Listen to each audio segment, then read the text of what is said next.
Здравейте, добре дошли в модул 3. Създаване на приобщаващи учебни планове.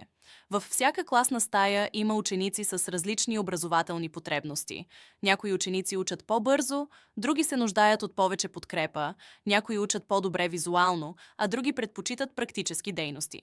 Ако преподаваме само по един начин, някои ученици ще успеят, но други може да срещнат затруднения. Приобщаващото образование не е само разбиране на учениците, а и създаване на уроци, които работят за всички. Може би се чудите дали това означава да подготвяте напълно различни уроци за всеки ученик.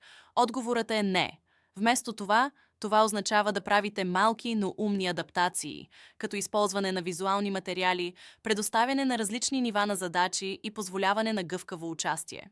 В този модул ще научите практически стратегии, които можете веднага да приложите във вашата класна стая. Ще разгледаме как да използваме обучителния модел 5E. Ангажиране, изследване, обяснение, разширяване и оценяване, който подкрепя активното учене и помага за включването на всички ученици. Ще се фокусираме също така върху диференцираното обучение, като ви покажем как да адаптирате съдържанието, което учениците учат, процеса, чрез който учат и продуктите, които създават, за да покажат своето учене. До края на тази видеопоредица ще разполагате с инструментите, необходими, за да гарантирате, че всеки ученик може да участва, да учи и да успява.